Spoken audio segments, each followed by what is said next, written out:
सहनाववतु सहनौ भुनक्तु सह वीर्यं करवावहै तेजस्विनावधीतमस्तु मा विद्विषावहै। ओम शांति शांति शांति। वैदिक जीवन पद्धति की इस कक्षा में आप सभी का हार्दिक स्वागत है, अभिनंदन है।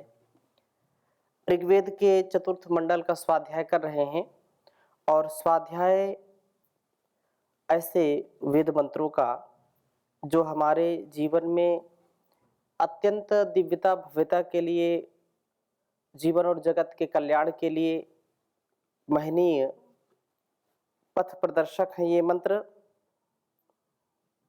यदि यज्ञमय जीवन हो, योगमय जीवन हो, आलस्य से प्रमाद रहित जीवन हो, तो हम स्वयं प्रबुद्ध होकर के अपने कर्तव्यों का निर्वहन करते हुए परस्पर प्रेम से, करुणा से, सौहार्द से, सौमनस्य से युक्त होते हुए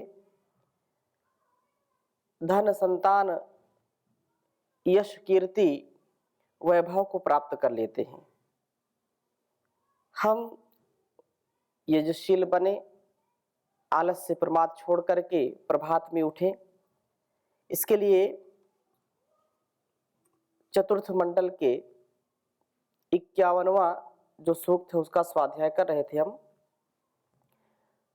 11वें मंत्र का स्वाध्याय आज हम करेंगे। इस मंत्र को पहले लिखता हूं, फिर चर्चा करता हूं आपके समक्ष। ओम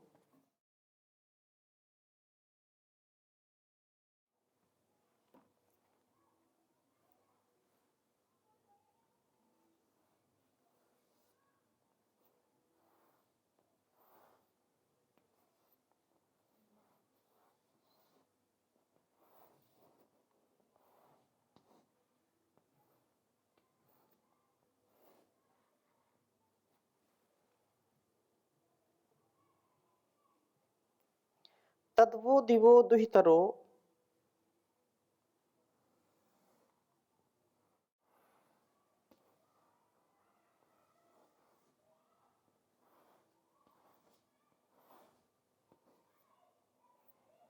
तद्वो दिवो दुहितरो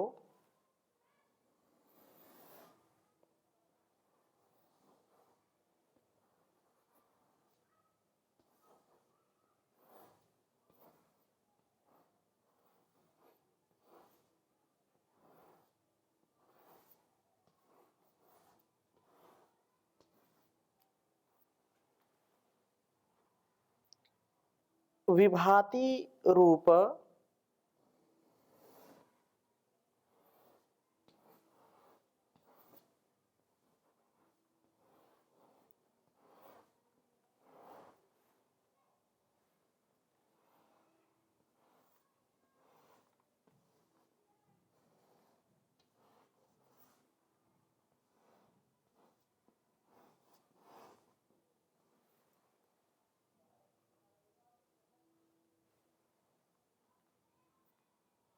विभाति रूप ब्रुव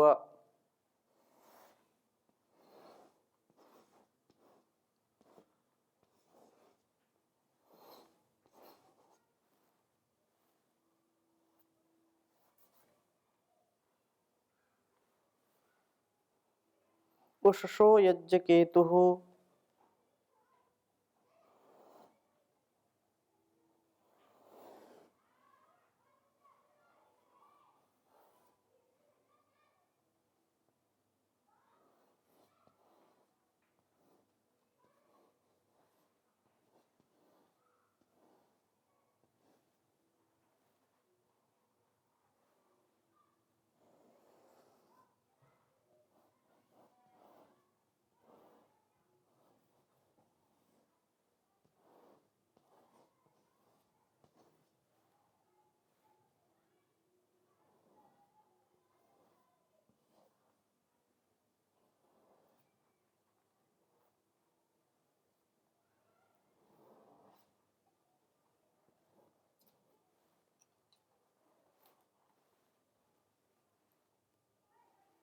वयम स्याम यशसो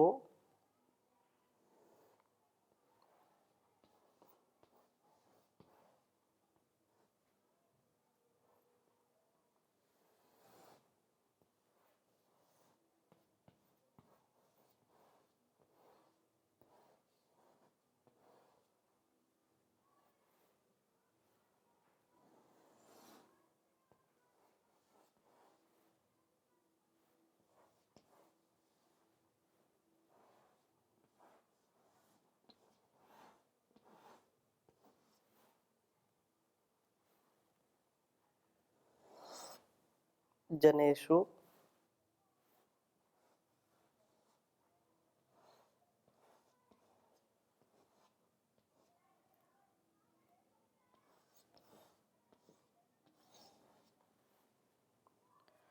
तद्योश्च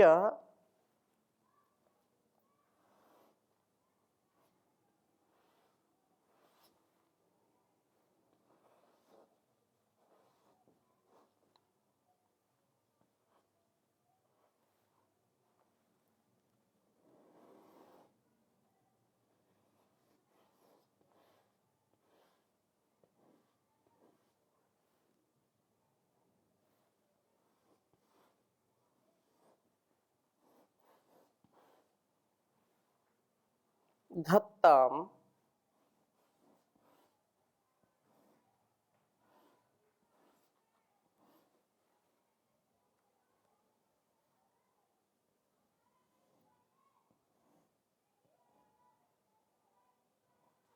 धत्ताम पृथ्वी च देवी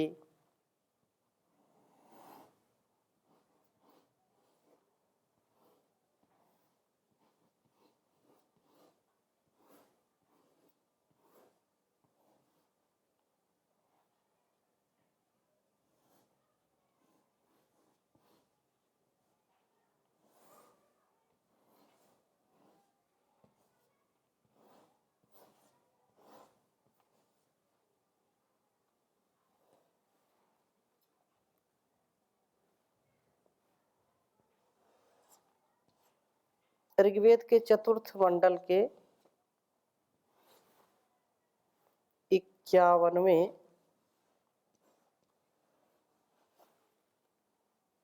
सूक्त का यह 11वां मंत्र है।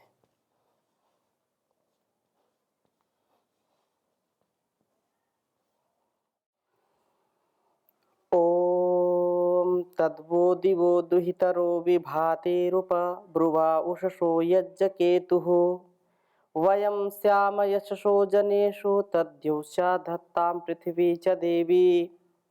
ओम तद्वो दिवो दुहितरो विभातिरुप ब्रुवा उषसो यज्ञकेतुः वयं स्याम यशसो जनेषु तद्योश्च धत्तां पृथिवी च देवी। बहुत ही सुंदर भाव इस वेद मंत्र का। कहा है कि यज्ञ केतु हो, यज्ञ के जान वाला, यज्ञ को ठीक रूप में समझने वाला, मैं यज्ञों के महत्व को समझने वाला, मैं हे दिवः दुहितरः, प्रकाश की प्रपूरक विभाति चमकती हुई उषसः उषाओं, वह तत् आपके उस महत्व को मैं कहता हूँ। उषाओं के महत्व को समझते हुए हम उषाओं को जब उसके महत्व को उसकी ऊर्जा से अनुप्राणित होकर के अपने कर्मों का संपादन करते हैं तो उसका महत्व हमको समझ में आता है। तो उषाओं के महत्व को समझते हुए हम उषाओं में, प्रभात में, ब्रह्म मुहूर्त में जागने वाले होते हैं। निसंदेह इसमें कोई संदेह नहीं है, जो व्यक्ति प्रभात में जल्दी जागता है वह बहुत ऐसे कार्यों को विचार करता हुआ, उनका संपादन करता हुआ, ऊर्जा से परिपूर्ण रहता है, उसका स्वभाव, उसका सेवा का भाव सर्वोपरि रहता है। परंतु जो व्यक्ति मनन चिंतन नहीं करते हैं, आलस से प्रमाद में पड़े रहते हैं, उनके जीवन में यज्ञीय भाव का अभाव हो जाता है। यज्ञीय भाव से, कल्याणकारी भावों से युक्त होने के लिए नित्य प्रति हमको यज्ञ अवश्य करना चाहिए और प्रभात में जल्दी उठने का प्रयत्न करना चाहिए। उषा काल जो दीर्घायुष्य को प्राप्त करता है, जो हमारा उषा काल में जागने का स्वभाव हो जाता है तो हम आरोग्यता को प्राप्त करते हैं। तो उषा काल जो ब्रह्म मुहूर्त है, जो प्रभात का काल है, सूर्योदय से पहले का काल है, बहुत ही स्वर्णिम काल होता है। तो उस काल को जो समझते हैं वो जागने वाले होते हैं और कहा है कि हम जनेषु, लोगों में यशसा श्याम यशस्वी हों। प्रार्थना की है कि सुबह जाग करके कर्मशीलता, यज्ञशीलता के साथ दिन का आरंभ करते हैं और हम लोक में यशस्वी बने, तेजस्वी बने, वर्चस्वी बने, उत्कृष्ट जीवन वाले बन करके यशस्विता को प्राप्त करेंगे। अर्थात हम प्रशस्त जीवन जिएंगे, जो वास्तव में श्रेष्ठ जीवन कहलाता है। और तद उस हमारे यश को देवहुचा मस्तिष्क रूप देवलोक और देवी ही पृथ्वी, यह दिवागतौ गतिमय पृथ्वी रूप शरीर धत्ताम धारण करे। हमारा मस्तिष्क ज्ञान दीप्ति से प्रकाशित हो और ये हमारा शरीर दृढ़ हो, हमारे जीवन को यशस्वी बनाए। हमारा मन मस्तिष्क ज्ञान के प्रकाश से, आलोक से आलोकित रहे, इसमें किसी भी प्रकार की न्यूनता न आए।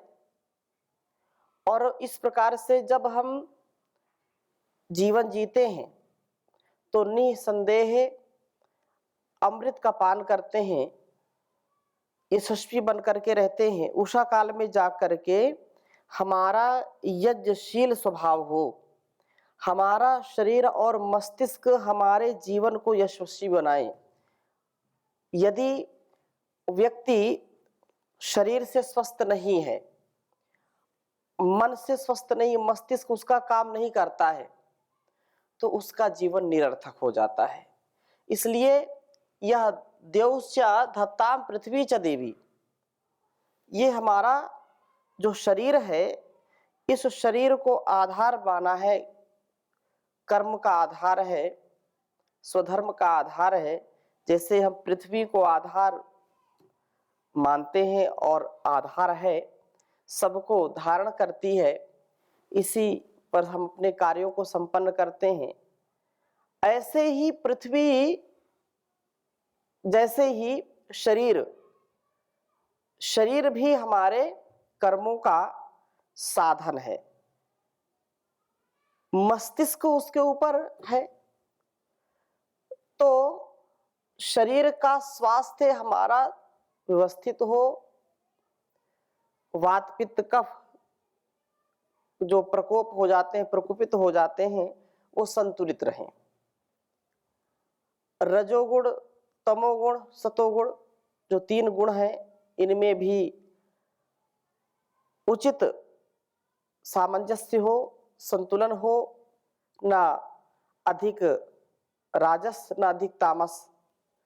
यथा समय यथा योग्य स्वास्थ्य समृद्धि के लिए हो, सात्विकता से परिपूर्ण सात्विक जीवन हमारा हो, इसके लिए हम प्रार्थना करते हैं। और मस्तिष्क में गलत विचार न आए,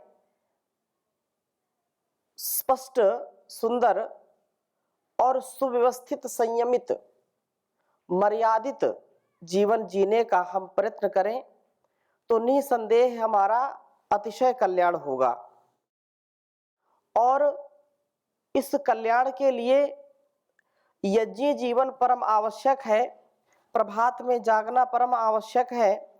जो प्रभात में सोते रहते हैं वो अपने भाग्य को खोते हैं, और जो प्रभात में जागते हैं, यज्ञ करते हैं, ध्यान करते हैं, प्राणायाम करते हैं, वही जीवन में श्रेष्ठता को प्राप्त करते हैं।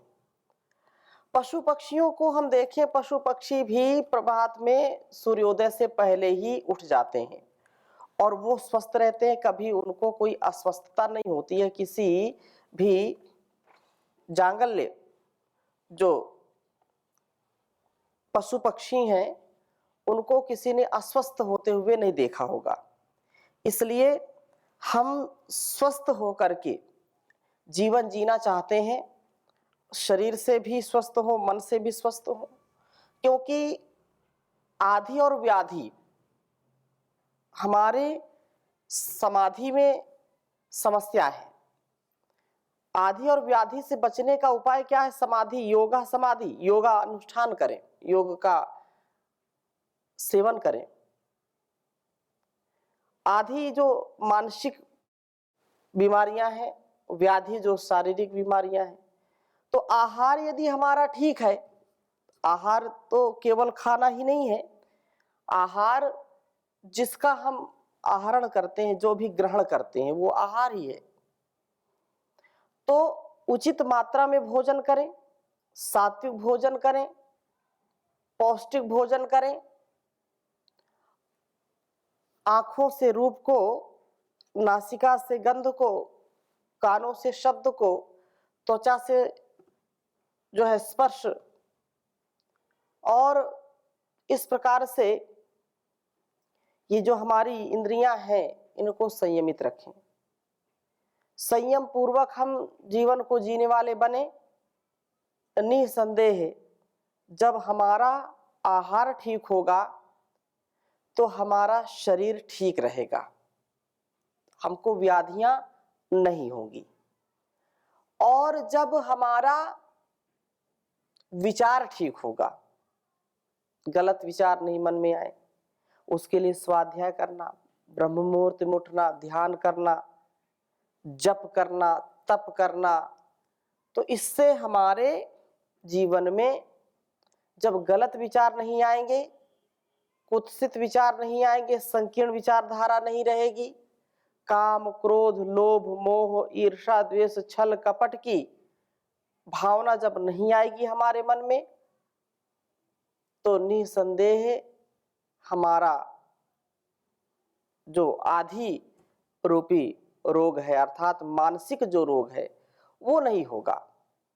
हम सौहार्द से, प्रेम से, करुणा से, वात्सल्य से जीवन को जी पाते हैं, उत्साह से जी पाते हैं, नैराश्य नहीं आता मन में एक बार। लेकिन जो लोग दिनचर्या का पालन नहीं करते, समय से सोने, समय से जागने का निर्वहन नहीं करते हैं, समय से खाना, समय से सोना, उठना, सारी जो भी क्रियाकलाप हैं, यदि ऐसा हम नहीं करते हैं तो निसंदेह रोग होता ही होता है।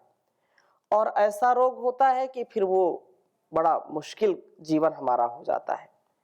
इसलिए गीता में भी भगवान ने कहा, युक्ताहार विहारस्य युक्त चेष्टस्य कर्मसु युक्त स्वप्नावबोधस्य योगो भवति दुःखः, कि हमारा युक्ताहार विहार से, युक्त आहार हमारा होना चाहिए। और विहार जो हमारा स्वभाव, हमारी दिनचर्या, हमारा व्यवहार है, और उठना बैठना, सोना जागना, युक्ताहार विहार से युक्त चेष्टा से, हमारी चेष्टाएं भी, हमारे जो व्यवहार है, हमारे जो क्रियाकलाप हैं, उनमें भी मर्यादा हो, उनमें भी संयम हो। अब कई लोगों को हम देखते हैं कि कुछ लेना देना नहीं है, लेकिन चलते चलते किसी को पैर मार देना, किसी की कुर्सी खींच लेना, किसी के कपड़े खींच लेना, किसी की चोटी खींच लेना, किसी को उंगली दिखाना, किसी को कुछ करना, किसी को कुछ कर, ये क्या? ये अनावश्यक हमारी ये युक्त चेष्टाएं नहीं है, चेष्टा ठीक नहीं है। किसी को दुखी करना, ये चेष्टाएं ठीक नहीं है। स्वयं की खुशी के लिए, प्रसन्नता के लिए दूसरों को दुखी करना, ऐसी चेष्टा कदाचित उचित नहीं है। फूहड़, हंसी मजाक के लिए ये अच्छा नहीं होता। इसलिए युक्त चेष्टाएं हमारी अच्छी होनी चाहिए। कभी भी गलत चेष्टाएं नहीं करना, कुचेष्टा नहीं करना। युक्त स्वप्नावबोध से, और सोना जागना उठना बैठना भी हमारा व्यवस्थित हो, अव्यवस्थित नहीं होना चाहिए। इसलिए युक्त चेष्टस्य कर्मसु युक्त स्वप्नावबोधस्य योगो भवति दुःखा। ये जो योगमय जीवन है, जो यज्ञमय जीवन है, जो उषा काल में जाग करके, प्रभात काल में, ब्रह्म मुहूर्त में जाग करके जो ध्यान करते हैं, समाधि लगाते हैं, जो योगाभ्यास करते हैं, स्वाध्याय करते हैं, जो यज्ञ करते हैं, वास्तव में उनका जीवन अत्यंत श्रेष्ठ हो जाता है। इसलिए हे प्रभु, आप मुझे ऐसा सामर्थ्य दीजिए कि मैं वास्तव में श्रेष्ठ जीवन जी पाऊं। यह प्रार्थना इस वेद मंत्र में की है। हम ऐसे बने, और उस परमात्मा की कृपा तो सदा बरसती रहती है। उसका सदा हमको सुख का, आनंद का प्रसाद मिलता रहता है, उसके द्वारा दिया गया। इसलिए कहने का आशय इस तेरी अपार महिमा कैसे बयान होवे, कुछ बोलने से पहले गूंगी जुबान होवे। भगवान तुमसे बढ़कर दुनिया में कौन होगा, अब तक नहीं मिला जो तेरे समान होगा, कुछ बोलने से पहले गूंगी जुबान होवे। तेरी महानता की सीढ़ी को छू न पाए, दुनिया में कोई चाहे कितना महान होवे, कुछ बोलने से पहले गूंगी जुबान होवे।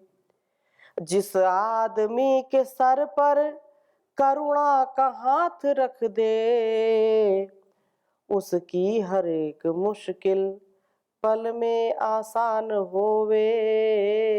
तेरी अपार महिमा कैसे बयान होवे, किसकी मजाल कोई तेरे खिलाफ बोले, सारे जहां में तेरा विधान लागू होवे। तेरी अपार महिमा कैसे बयान होवे।